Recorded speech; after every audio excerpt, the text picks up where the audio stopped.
The use of metanfetamine has skyrocketed over the past several years. Boredom, loneliness, self-esteem. When you do the drug, all that disappears. She was a major supplier, making $200,000 or more a week. Taking a journey back to Toma, Iowa, where everything went down 30 years ago. Remember this place? Oh, my God. Lori Stockdale was addicted to alcohol at age 14 as a result of her mother's influence. Lori needs to get fucking angry at my mom, feel the pain of what happened to her. What she did was wrong. She ruined your life. She became a big-time drug dealer. Well, fuck right.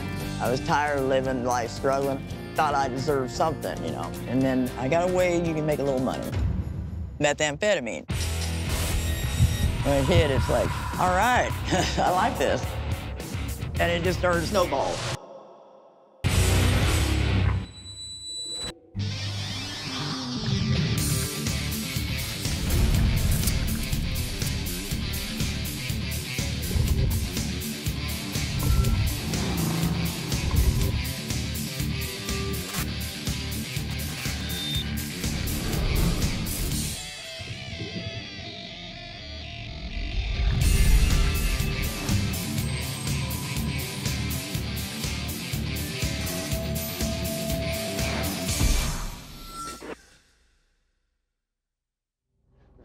Now, this is me and my husband, Floyd.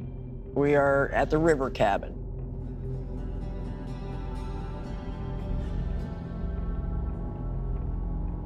This is Josh when he was little.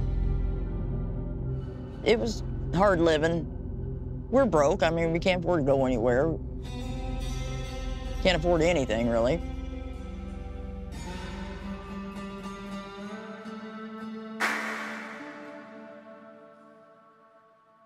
I don't know, I was just stuck in a rut and didn't know how to get out. So when Floyd's brother Mike came down and the meth opportunity came, it just, I don't know, it just rocked my world. When you do the drug, you feel more confident, you feel tougher, you feel involved, you're more social. It gave me so much energy and confidence, and people loved it because it got them out of their boredom and depression.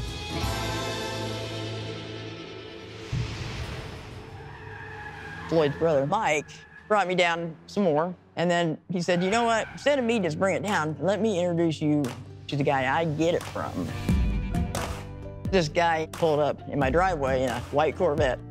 I'm like, wow, well, that's a nice car.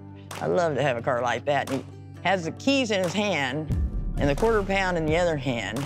He said, here, and he gave me the keys and he gave me £1/4. He goes, sell that, car's yours. I mean, it's like something you can't turn down. It was too good to be true type deal. Well, the £1/4 didn't last a long time.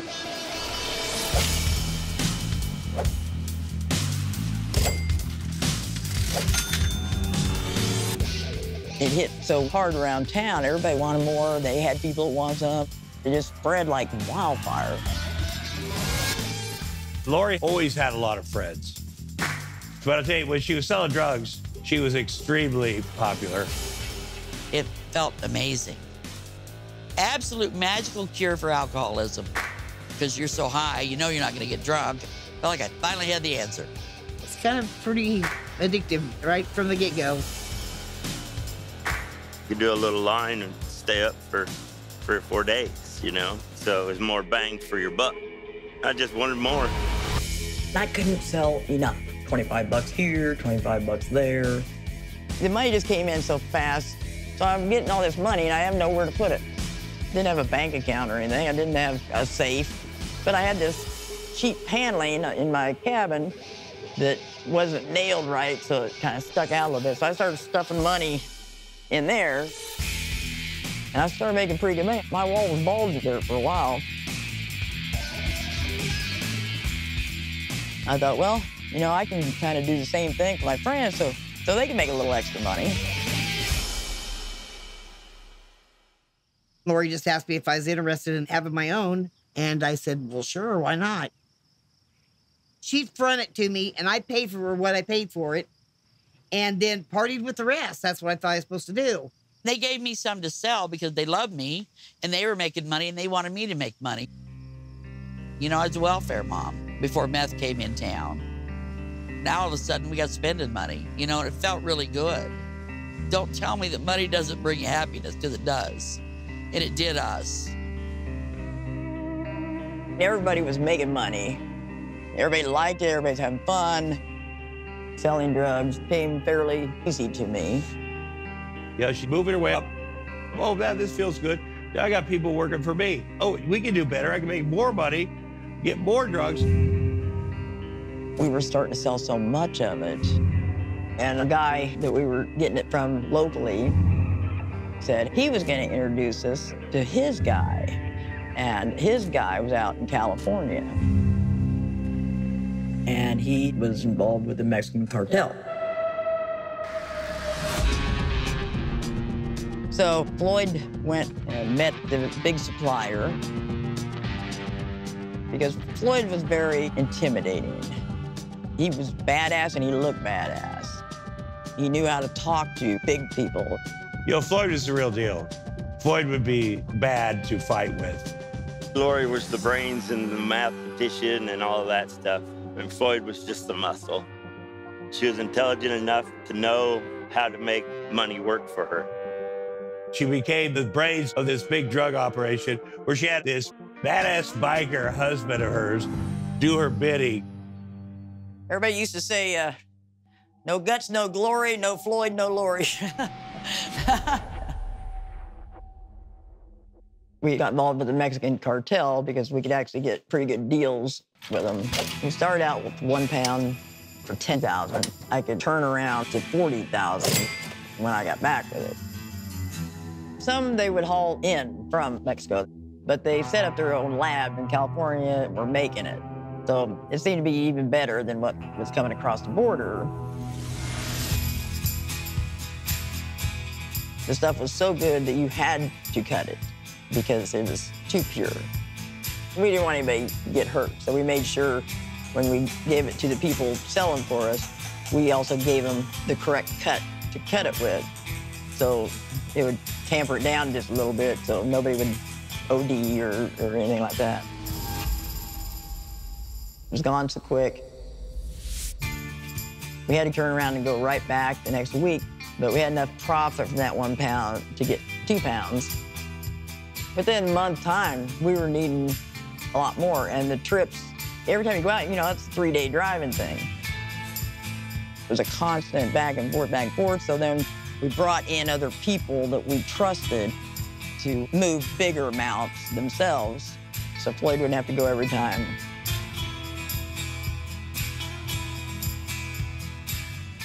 We didn't want to get detected by anyone seeing us in the same vehicle going out to California, Phoenix, Arizona, you know, a place like that.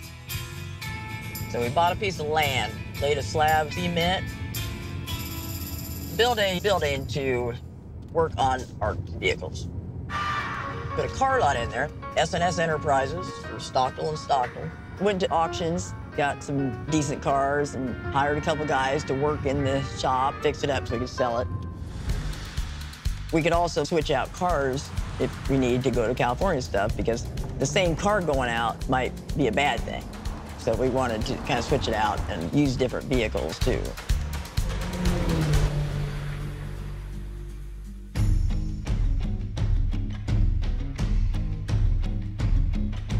We started getting 5 pounds a couple times each month in California.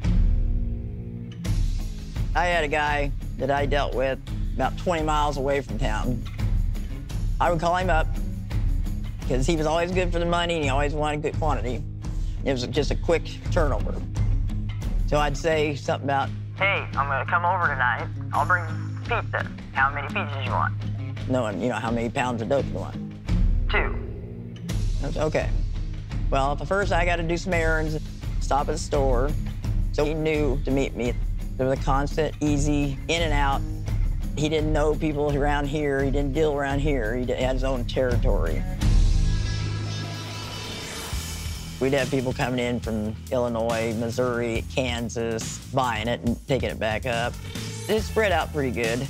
She had something everybody wanted. Everybody all of a sudden really loves you more than they ever did. You know, looking back on it, it was very fake, but it sure didn't seem like it at the time.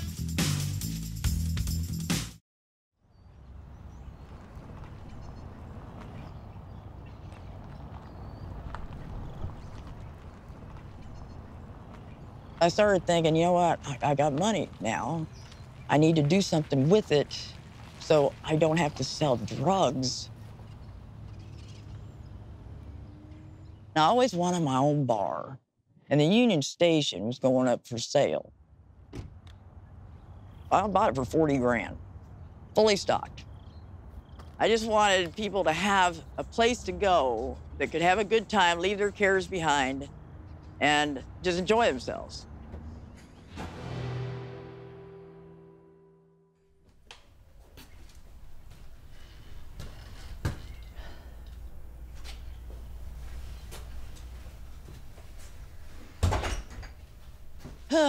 Miss this place.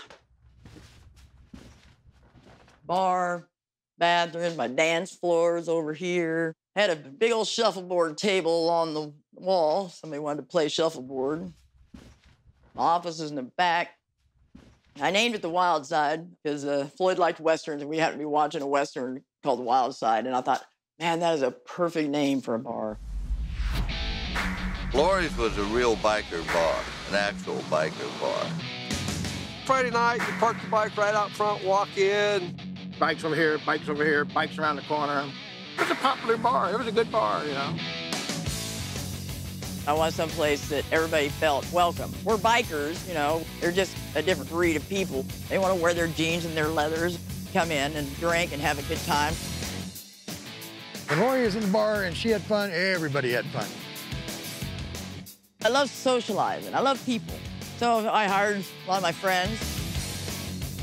My friend Lisa, now, she's seen me in all different walks of life. When I started working there and stuff, the people I met there were decent, normal people. Of course, they've got leather coats on, some of them with some big beards or longer hair or whatever it is, but that was normal back then. I was needing a job. Lori was looking for trustworthy bartenders, ones that wasn't ripping her off every time she turned around. Because if you don't know about bar business, you know, the bartenders will steal you blind.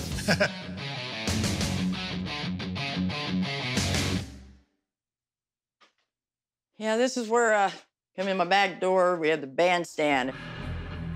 It was raised up, so the band would sit up a little higher than everyone. She would hire these really good bands to come in there, and that place would just be packed with people, you know. Had plenty of room for dancing. Had tables and chairs set up here. I had a little microphone back behind the bar that I'd sing along with the band once in a while, whether they wanted me to or not. I can't sing. Lori would have Halloween parties, and that was like her big deal to try to fool everybody. This is me dressed up for Halloween. Got the wig, and I got heels, and I'm wearing a dress, and it's slid up the side, and looking sexy and all this stuff. So I walk up to the bandstand and said to the drummer, I said, "Hi, Roger." He goes, "Hey, Lori." I'm like, "How'd you know it was me?" He goes, "I watched you walk up here." She walks like a truck driver. You know, just, Lori, don't do that in the maid's costume. If there was trouble at the Wild Side, they handled everything in-house. If it went down, Lori would be the first one to hop across the bar and grab you by your throat. You know, I've seen her do it to several people. One particular Friday night, I remember, it was a Friday night, August. We'd had about 2 weeks of 100-degree weather. It'd been hot, dry, miserable, and we had a full moon. There was like, it was like midnight, somebody rang the fake bell. There was like 10 fights just all at once. Boom! You know, the bouncer was tired just running back and forth between the fights. Floyd was the muscle and power in case I needed it. I mean, I pretty much have my own, but men, you know, don't respect women running shit right away. You stand right here, and he'd just have that look on his face, Wouldn't say anything. He'd just look around. He looked mean. You know, he had that mean look. Floyd was not a nice person. I mean, he was a mean fella. You didn't want to be on the bad side of Floyd. He'd stand at the end of the bar, and his beard was long, and it hung down over his arms, and he'd just turn his head. He would be at one end of the bar, and I'd be at the other. You'd just see him pulsating. He wanted to murder me. And Lori would be between us, like, calm down, and Floyd, get back. And she's like, Tommy, shut the fuck up.